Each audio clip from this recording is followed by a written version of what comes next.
Vamos começar a apresentação formal. Só lembrando que nessa semana o Joel que está falando, já viu? Sim. Na semana que vem, a Eliana Regia vai falar sobre as comissões intra-hospitalares de transplantes, segundo o modelo que ela fez lá no Ceará, que tem um desempenho próximo do desempenho que tem em Santa Catarina. Depois, na semana seguinte, o Reginaldo, que já passou por diversos países organizando a captação de órgãos, ele vai falar da experiência dele. E, em seguida, que é uma questão importante, que o João vai abordar também, que é a cirurgia de captação de múltiplos órgãos. Como que está organizado esse sistema de captação, da retirada dos órgãos. E aqui, algumas vezes, nós patinamos porque vão equipes diferentes para fazer a retirada, mas isso é uma questão para ser discutida numa outra reunião e você vai certamente mencionar como que você faz lá em Santa Catarina. Então, nessa reunião, que ela é patrocinada pela BTO e pelo Hospital do Rim, que está nesse momento completando 25 anos, nós convidamos o Dr. Joel de Andrade, que é coordenador estadual de transplantes da Secretaria de Estado de Saúde de Santa Catarina. O Joel é graduado em Medicina em 1989, nós somos graduados no mesmo ano, e fez residência em nefrologia, depois mestrado em Ciências Médicas no ano 2000 e doutorado em Administração em 2021 na Universidade Federal do Rio de Janeiro. Isso aqui é pouco título assim, para o Joel, pelo que ele faz em relação, pelo que ele obteve, assim, pelo que ele conseguiu na captação de órgãos no Brasil como um modelo de captação que serve para o mundo todo. Assim. E o Joel vai falar sobre as centrais estaduais de transplantes e organização de procura de órgãos. Bom, mais uma vez, eu queria agradecer o convite e reforçar a questão de que eu me sinto extremamente honrado. Eu tive a felicidade de negociar minha passagem para chegar ontem, à tarde aqui, vim mais cedo e eu já tinha vindo umas 3 vezes no Hospital do Rim e Hipertensão, mas ontem eu pude primeiro sentar e conversar e depois conhecer o hospital inteiro pelas mãos do Medina. Agradeço demais isso, né? Dá para entender que ele conhece cada porta e cada frasco dessa instituição e é uma construção que orgulha todos nós no Brasil. Eu tentei selecionar de 80 slides o que seria mais útil para vocês e vou passar rapidamente porque muitas das coisas já foram comentadas aqui para vocês. Todo mundo conhece isso aqui, né? Esses são os resultados de 2022 da BTO, aqui a notificação por milhão de população e aqui a doação efetiva por milhão de população. Queria chamar a atenção para vocês de 2 questões. Primeiro, a notificação em 3 regiões do Brasil, Paraná, Distrito Federal e Santa Catarina, ela atinge 100 por milhão de população. Então, nesses 3 estados, tem 100 mortes por milhão de população. Nos demais, o número vai diminuindo até um número absurdo de 0. Aqui não é que não morra, simplesmente não é detectado. Então, se a gente fosse construir um gráfico da ineficiência da detecção, esse gráfico teria essa projeção aqui. Esse branco que eu estou mostrando para vocês. E, basicamente, ele deve significar que não tem, nas UTIs, emergências e unidades de crítico dessas instituições, pessoas capazes de identificar a morte cefálica. Ou, se elas são capazes de identificar, elas não são capazes de dar andamento ao processo e ao diagnóstico, e é por aqui que escapa quase metade de todas as mortes encefálicas do Brasil. Do outro lado, o Gustavo falou sobre eficiência, né? Nós não somos o que mais detectamos, mas somos o que mais efetivamos. Então, Santa Catarina com pouco mais de 40, Paraná com 40, o Ceará com quase 30, depois vem um platô de 20, são as 5 regiões que têm um desempenho um pouco melhor. As demais têm desempenho pior, claro, esses são dados de 22. E por que os desempenhos são tão heterogêneos no Brasil? Existem inúmeras questões, mas talvez, primeiro, eles se reflitam melhor nisso, esse aqui é o percentual de efetivação, né? Santa Catarina, quase 45% de efetivação, isso é 2022, não é o nosso melhor resultado. Em 19, que a gente fez 47,4 doadores PMP, a nossa efetivação foi 53,7, quer dizer, mais da metade de todos os identificados se converteram em doadores efetivos, ou seja, doadores com órgãos removidos e transplantados. Bom, voltando às diferenças, por que existem tantas diferenças? Uma delas importante está aqui. Quando a gente olha doação efetiva e cruza com leitos de UTI por 100 mil de população, a gente vê que existe uma linearidade. Quem tem mais leito tem mais doador, e a única lógica quebrada nesse raciocínio é que a região sudeste tem mais leitos por população, mas não tem a performance melhor em doação. Talvez aqui reflita um pouco a questão da organização dos sistemas de procura, mas não resta dúvida que os leitos de UTI e a estrutura do Sistema Único de Saúde, que é o maior provedor de saúde no Brasil, 80% da saúde depende disso, ela tem uma influência muito grande. O resto é uma lógica que vocês conhecem, né? Aonde a gente busca onde tem ventilador mecânico. Tem que ter um ventilador mecânico para ter um paciente hemocefálico, senão? Então, isso é UTI, unidade intermediária e emergência. Basicamente, esses setores. Quem identifica o paciente ME? Essa, de novo, é uma questão super importante que eu queria pedir a atenção de vocês. Há 2 anos atrás, eu fiz um curso da AECID, Cooperação Espanhola para a América Latina. Um curso de EAD. Sentei no computador alguns dias e fiquei impressionado com a quantidade de recomendações que tinha de transferir identificação, manutenção para a equipe assistencial. Então, na cabeça dos espanhóis, quem identifica e quem mantém o potencial doador e quem faz o diagnóstico de hemocefálica é a equipe assistencial. Então, acho que isso é um conceito muito importante. Eu brinco, em Santa Catarina, dizendo o seguinte: quando o paciente recebe a definição ou a rotulação de morte encefálica, até o banho querem que a coordenação de transplante dele. Sai todo mundo de perto. E isso não é razoável para um processo de doação que evolua bem. E, se você buscar literatura de terapia intensiva, e aqui é uma mistura bacana, intensivista italiano com nefrologista espanhola, coordenadora de transplantes, existem práticas que podem melhorar a doação de órgãos na terapia intensiva, né? Baseadas, obviamente, em educação, treinamento, auditoria e liderança clínica, que é uma coisa que a Espanha bate muito. Então, o possível doador, Glasgow 3 e ausência de 3 reflexos, o doador potencial, quando se inicia a exploração de morte cefálica, e o local de busca, todas as unidades que tenham pacientes sob ventilação mecânica. Revisto esses slides básicos que eu queria rever com vocês, eu vou falar rapidamente sobre Comissão Hospitalar de Transplantes e eu fui treinado inicialmente pelo Walter, e aí eu me tornei um talibã da Comissão Hospitalar de Transplantes. A gente não chama CIDOT Santa Catarina, a gente chama Comissão Hospitalar de Transplantes, que no mundo inteiro é assim que se chama. E defendia que esse era o modelo único. E hoje, passados 18, quase 19 anos, eu acredito que não. Em Santa Catarina, nós temos 4 OPUS financiados pelo Ministério da Saúde, mas nenhuma delas é operacional. Nenhuma delas sai para levar exame, para fazer diagnóstico de morte cefálica, nada disso.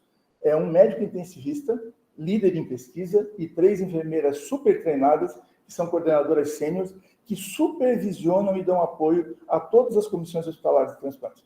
Isso. E o operacional, quem é que faz? A central. A central tem líquido de perfusão, a central tem as caixas, a central tem tudo que precisa para dar apoio operacional, material às doações. E, basicamente, o que nós temos são 33 comissões hospitalares de transplantes pagas, e para vocês terem uma ideia de como isso funciona, 3 delas produzem 40% dos nossos doadores, com outras 7 a gente chega a 70% dos doadores, e com outras 8, 85%. Então, de todas, que são quase 70%, nós temos 20 fazendo 85% do trabalho e as outras 50 fazendo 15% do trabalho. Onde estão os doadores importantes? Todos são. Qual é a grande vantagem de uma OPO?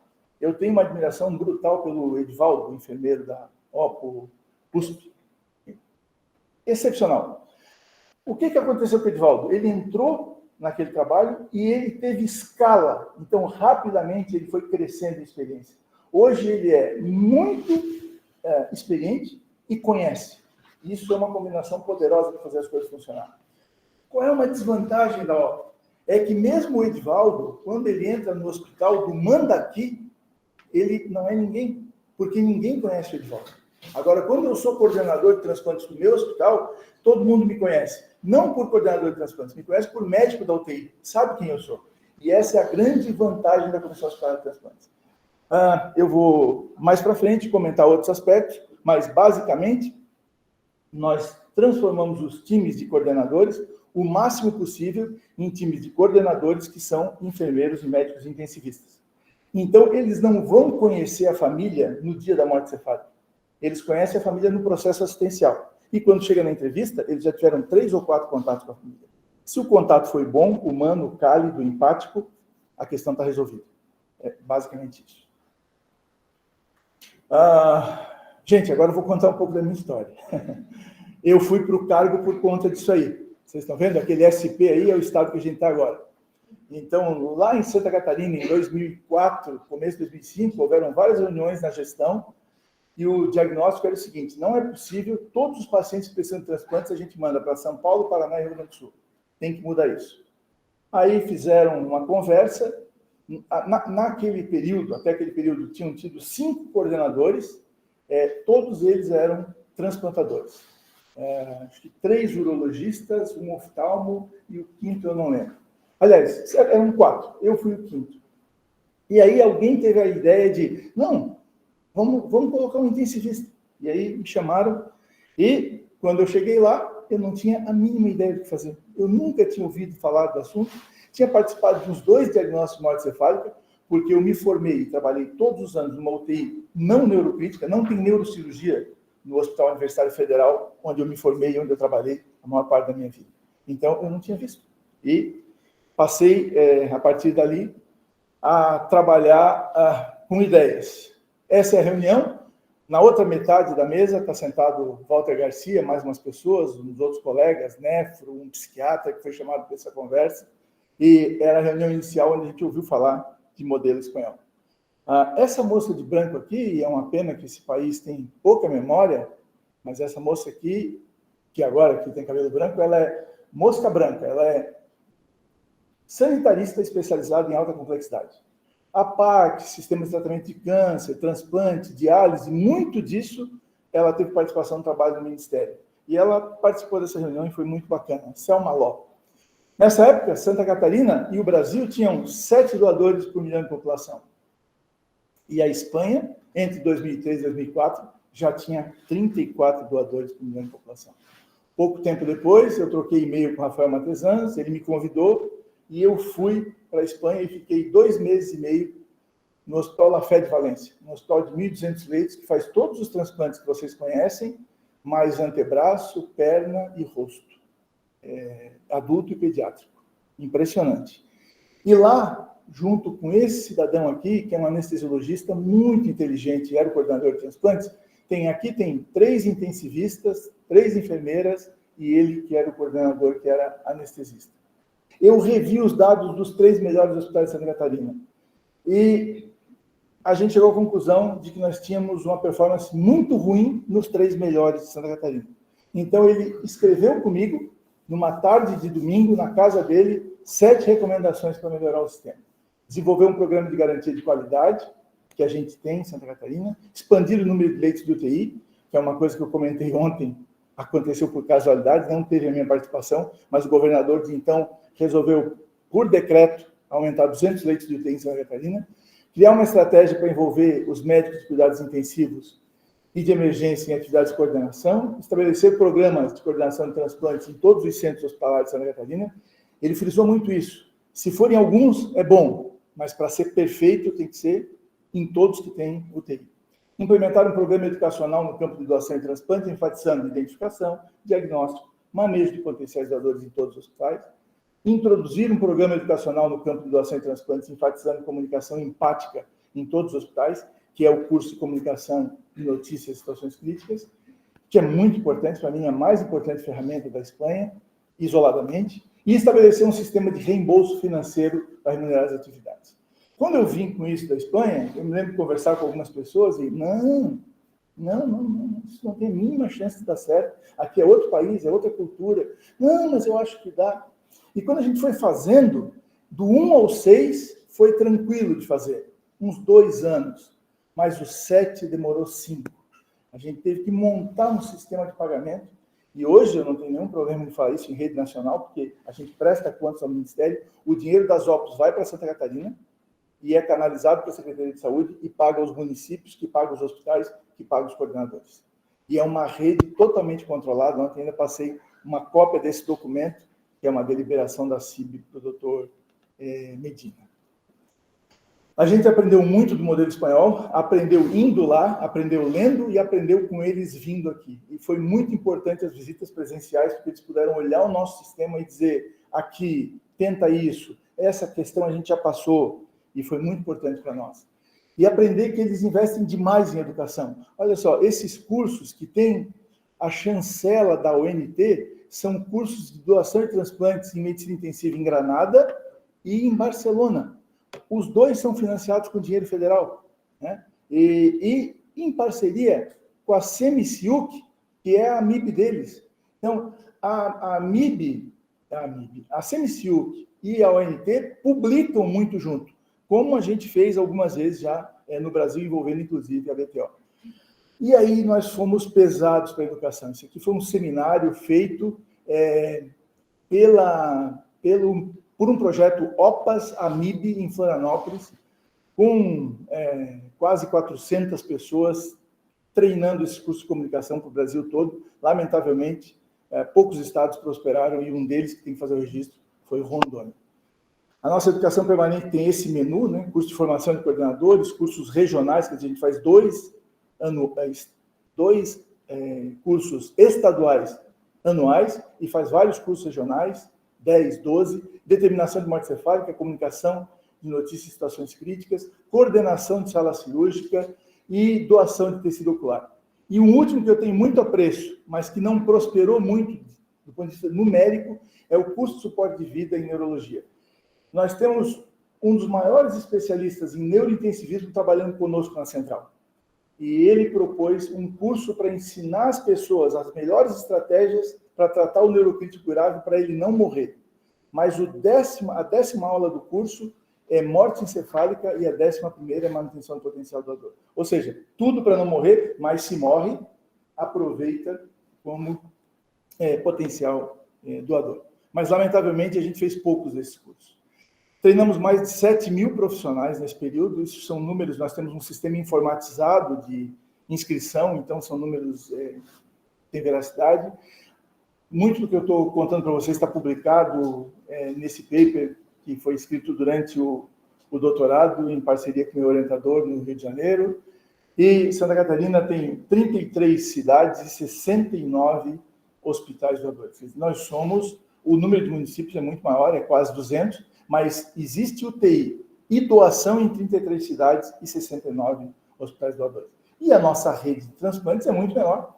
Mas tem que ser assim, né? Tem que ter uma grande rede de procura para uma pequena rede de transplantes. Então, nós temos rim, 5 serviços, 4 serviços de fígado nesse momento, 3 ativos, um serviço de coração e pâncreas. O perfil do coordenador hospitalar, basicamente médicos e enfermeiros, preferencialmente de áreas críticas e quase todos em dedicação parcial. Conceito emprestado da Espanha.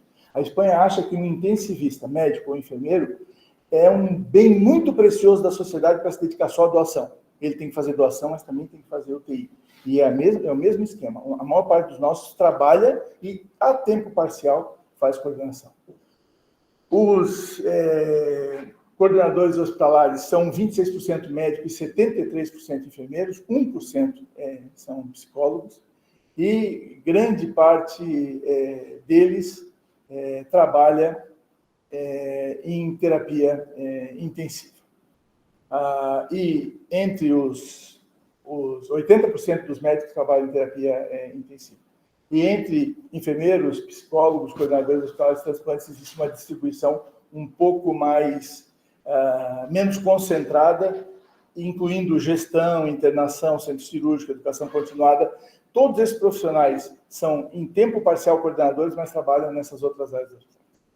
Uma outra questão importante que nós temos no nosso sistema é número de coordenadores por perfil de hospital. Se um hospital nos dá até 10 notificações de morte cefálica no ano, ele só vai ter 2 coordenadores. Se ele dá até 24, até 36, até 48, e mais de 10 membros de coordenação. Só temos um hospital, que é um hospital transplantador, e que o coordenador de transplantes desse hospital faz o exato papel que faz na Espanha. Ele faz, por um lado, a coordenação de transplantes, a procura de doadores, por outro, ele coordena os transplantes dentro da instituição, chama pacientes para transplantar e organiza essa parte. Isso aqui é muito importante, gente, por causa da escala. Não dá para ter um tamanho só de coordenação para todos os hospitais. Isso tem que estar ligado à demanda. Se não, imagina um hospital com 10 mortes por ano, com 10 coordenadores. Cada um vai ver uma morte cefálica por ano, se tiver sorte. A base é gestão, controle de resultados e profissionalização. E aqui eu chamo a atenção para uma questão. Nós pagamos, mas isso não é profissionalização. Profissionalização é pagar e fazer gestão do trabalho, cobrar resultados. É isso que a gente faz. Quando a taxa de não autorização sobe muito, quando a detecção piora, quando tem muito escape, a gente vai no hospital e pergunta o que está acontecendo. E tem um período de negociação, fim desse período de negociação, pois já tivemos várias situações de pedir para trocar os coordenadores, porque aqueles não estavam fazendo o trabalho que deviam fazer, embora recebessem dinheiro. Eu lamento muito, mas a impressão que eu tenho é que no Brasil tem muita gente que trabalha muito e não recebe, e tem gente que recebe e não trabalha. E isso é a pior coisa que existe. Na detecção, existe busca ativa sistemática 2 a 3 vezes por dia, nas unidades de crítico, nos 18 principais hospitais, mas isso está implantado em mais de 90% dos hospitais notificantes. Não vou tomar o tempo de vocês com isso, mas nós desenvolvemos um software muito simples, esse aí, o sistema de gestão certa, a pessoa entra e ela tem um perfil, outro ou outro. No perfil da central, eu consigo ver tudo que está notificado ou os pacientes com Glasgow 3 ou 3 reflexos, com Glasgow 3 e 3 reflexos ausentes. Esses aparecem para as enfermeiras que coordenam a área técnica da central. Então, na central, basicamente, o processo que já foi iniciado, ele está numa tela, igual a tela que tem aqui no Hospital do Rim, e embaixo tem os candidatos à morte encefálica. Se o paciente, por alguma razão, melhora, ele sai dali, mas o normal é que haja evolução. O perfil administrador vê tudo, ele vê todos os registros que estão dentro e vê, inclusive, qual hospital que está fazendo busca ativa e qual não está, que é muito importante. E depois tem o perfil hospital. No perfil hospital eu consigo ver e editar só os dados do meu hospital. Então, a gente acompanha online quem está e quem não está interagindo com o sistema, e isso nos permite vários controles. Um deles é o seguinte: notificaram uma situação em Criciúma, mas não estava na buscativa. Desculpa, peraí, então furou a buscativa, porque o certo é todos os pacientes notificados entrarem pela porta da buscativa. Outras iniciativas que nos ajudaram demais, a gente tinha muita opinião e dava muita opinião sobre situações médicas, e depois da publicação em parceria com a BTO, a BTO, a MIB, o Walter teve um papel incrível nisso, diretrizes de avaliação e validação. Esse é o documento hoje utilizado no Brasil para avaliar e validar potenciais doadores. Temos um colega que é o médico da OPO, o diretor da OPO, que trabalha muito a questão de pesquisa, de manutenção de potenciais doadores. Também é o documento válido no Brasil, foi publicado na Revista Brasileira de Terapia Intensiva, e depois foi atualizado em 2020. Temos um checklist de manutenção que nos ajuda muito a cuidar do potencial doador e a saber que as coisas estão sendo adequadamente feitas. Esse checklist ele não é manuseado pelo coordenador de transplantes. O pacto é que o enfermeiro ou o médico de UTI é que tem a responsabilidade de checar e de corrigir o que está errado na manutenção do potencial doador. E como o Brasil, vimos a parada despencar. Eu não tenho slide, peço desculpa para vocês, mas em 2010, Santa Catarina tinha 30% de perda por parada. E nós estabilizamos há vários anos em 6%.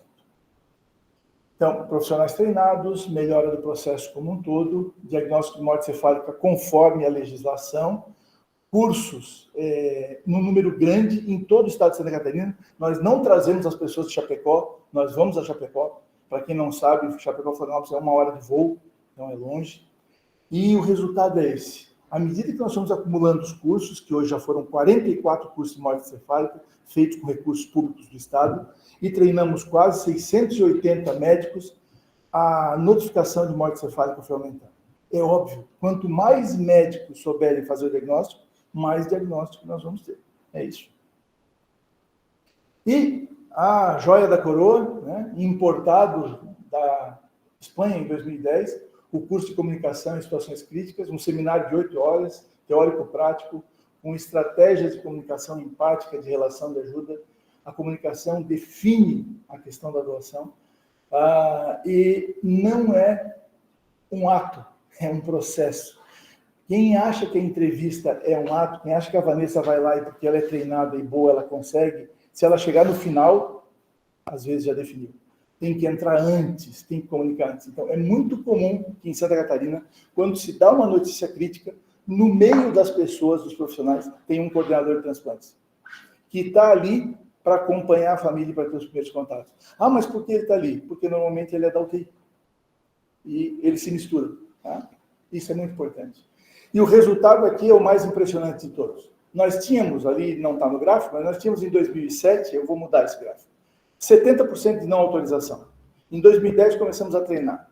E a nossa não autorização chegou a 25%, e nos últimos meses, nos últimos anos, perdão, ela subiu um pouquinho. Em 22 foi de 27 e o ano passado, 23, foi 30. Mas nós tínhamos 70 não, 30 sim, e agora temos 70 sim, 30 não, e é o melhor resultado do Brasil.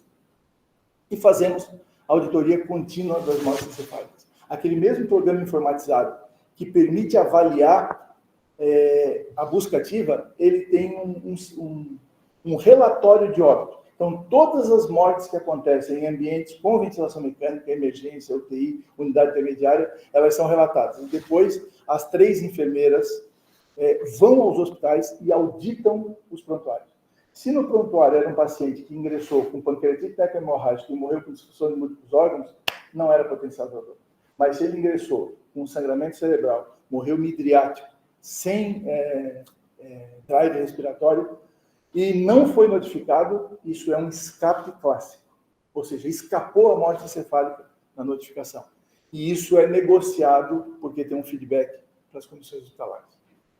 O comparativo de Santa Catarina e Brasil é esse. Nós saímos juntos lá de 7, em 2004, tínhamos 7. Aí depois nós fomos subindo. E para mim o que mais impressiona é isso aqui. Os 2 pontos de inflexão que impressionam mais é que em 13 a gente já tinha quase 30, sem pagar os coordenadores. Então o secretário me perguntou, o senhor acha que pagando vai melhorar? Eu digo, eu não sei, porque está muito bom.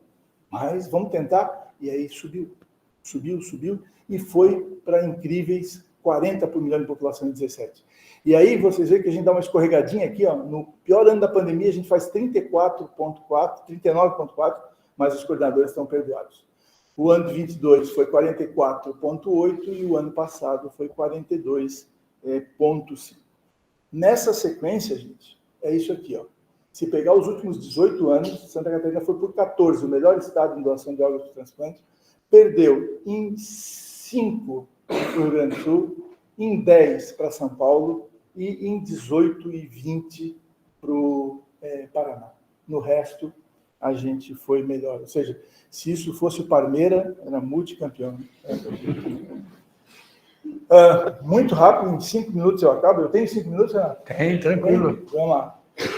Eu fiz uma tese de doutorado, meu orientador, um sujeito brilhante, um matemático, que disse, se você veio aqui para o UFRJ e para o COPEAD, nós vamos ver o lado negro de Santa Catarina, não o bonito. E eu estudei aproveitamento de rins doados para transplante.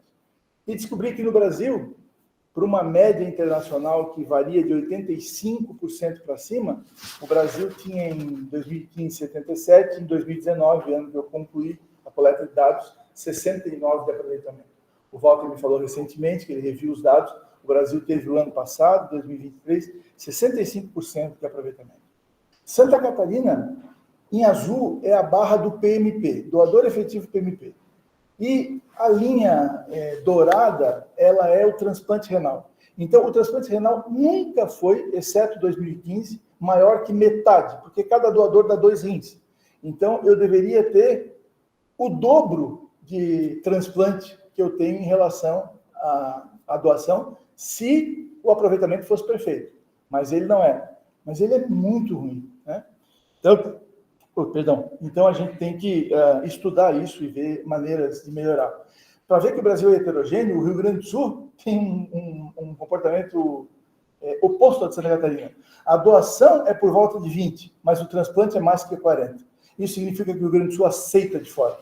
Porque não é que ele doa 20 e faz 40. Não, ele aceita muito de fora. Ele não aproveita tudo o que é gerado dentro, mas aproveita muito o que vem de fora.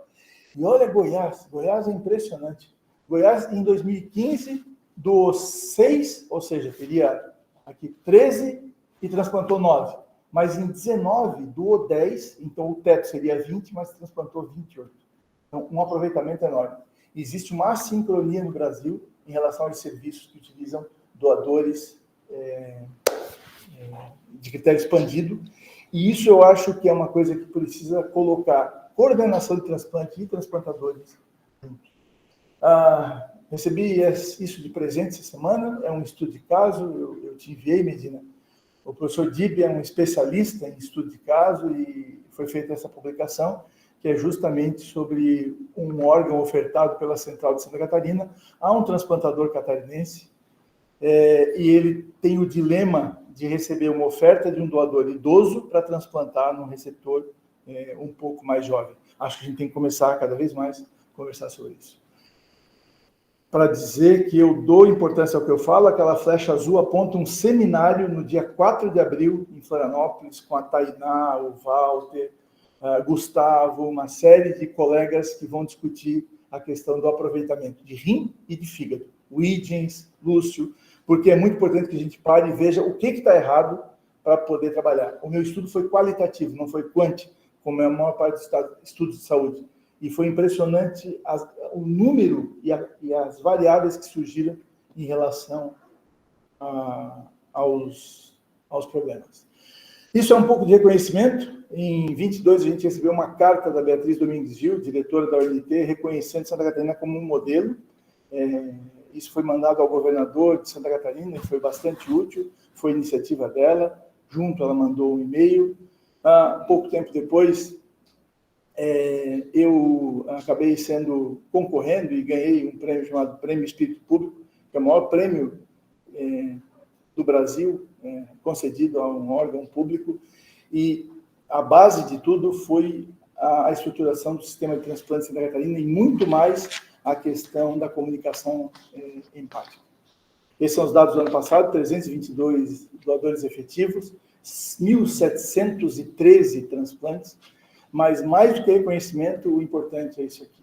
Nesses anos, desculpem os gráficos, estão feios, mas nós transplantamos mais de 22 mil pessoas, mais de 4 mil delas saíram pela porta do transplante renal, diminuindo os custos da diálise e dando qualidade de vida aos pacientes. Lá em cima tem fígado, aqui doador falecido de rim, e aqui falecido com vivo. Observem que à medida que as doações foram crescendo, o transplante de rim intervivos, mesmo com aparentado, foi praticamente desaparecendo, e hoje ele é uma exceção em Santa Catarina. Eu comentava ontem, eles inscrevem para fazer intervivos e o paciente sai de lista pela porta da doação falecida. Acabei, gente. Mensagens para casa. A melhora dos resultados de doação e transplantes ajuda a tornar essa questão prioridade de governo. Isso é bem importante. Então, não adianta pedir ajuda do governo. Acho que você tem que oferecer alguma coisa para depois conseguir negociar. Os modelos de coordenação são vitais. O modelo espanhol prosperou em Santa Catarina. O sucesso de Santa Catarina foi replicável no Paraná. E aqui não é nenhuma questão de rivalidade, ao contrário. O Paraná baseou muito do que fez no que a gente fez, e a Arlene nunca negou isso. As famílias dão de volta o que elas recebem. Então, a comunicação empática é vital para a doação de órgãos. Os coordenadores de transplantes têm um papel fundamental e os profissionais de medicina intensiva podem potencializar muito essa prática, porque eles já convivem com as famílias. As famílias confiam a eles os pacientes vivos. Então, isso diz tudo.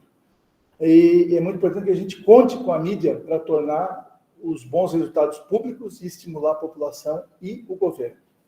E a atividade transplantadora bem-sucedida representa a economia de escala. Os 20 mil transplantes do Agarrim, por quanto renderam para a saúde pública do Brasil, né? E o transplante deve ser encarado como uma política de Estado, e não de governo. As políticas de governo são míopes, elas são feitas para durar 4 anos. Eu tenho muito orgulho de estar há 18 anos fazendo esse trabalho e me sinto útil para a sociedade. E não esqueçam, tem mais um aqui, aqui. Educação é o fundamento central. Muito obrigado.